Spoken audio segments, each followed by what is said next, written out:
pense que je ne peux que conseiller de faire Erasmus, même si on hésite en raison d'une petite timidité, parce qu'au contraire, c'est une expérience qui donne confiance en soi, de se débrouiller à l'étranger, dans un pays dont on ne maîtrise pas forcément la langue. Faut déjà comprendre que notre monde, c'est un monde interconnecté. Donc avec la globalisation, donc, on n'a pas le choix. En gros, il faut vraiment faire le maximum pour être international.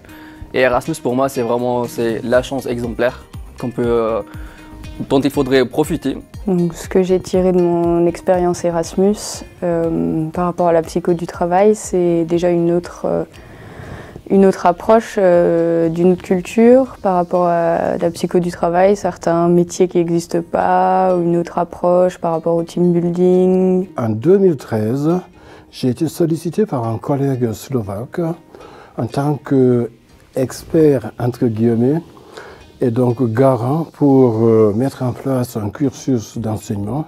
C'est dans ce cadre que nous avons établi des échanges bilatéraux Erasmus, étudiants et enseignants. Comme dit, j'ai fait la licence ici à l'Université de Strasbourg, à la faculté des sciences économiques et de gestion.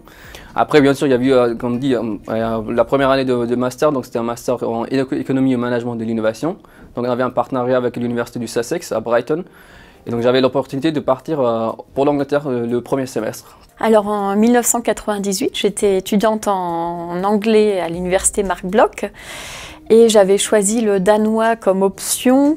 Donc j'ai souhaité partir en Erasmus pour me perfectionner dans cette langue. Alors à l'époque, c'était un petit peu un saut dans l'inconnu parce que je ne connaissais personne qui était parti en Erasmus. Alors ça a été vraiment un immense tremplin pour moi sur le plan de ma carrière professionnelle parce que quand je suis arrivée dans le pays, j'étais incapable de parler la langue, pourtant je l'avais apprise 2 ans. Donc c'est grâce à ces échanges bilatéraux que nous avons pu créer un laboratoire de recherche qui s'appelle l'Ecolab. Et nous avons donc pu obtenir un grand projet de recherche, l'équivalent de nos ANR en France, et qui va se terminer en 2022. Donc aujourd'hui, je travaille en Suisse. Donc comment j'ai fait la connaissance de notre PDG. Donc quelque chose que lui il a beaucoup apprécié, c'était vraiment le profil international que j'avais. Je suis aussi amené à recruter du personnel.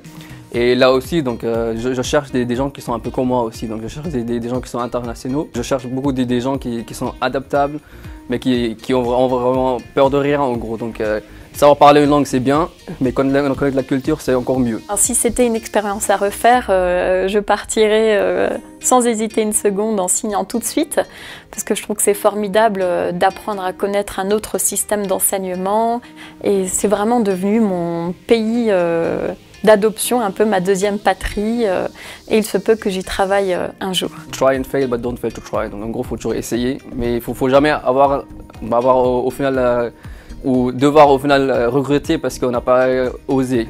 J'encourage les collègues et les étudiants à s'engager dans des projets Erasmus. Ça permet de connaître d'autres pays, d'autres façons de penser, d'autres façons d'enseigner et d'autres façons d'apprendre.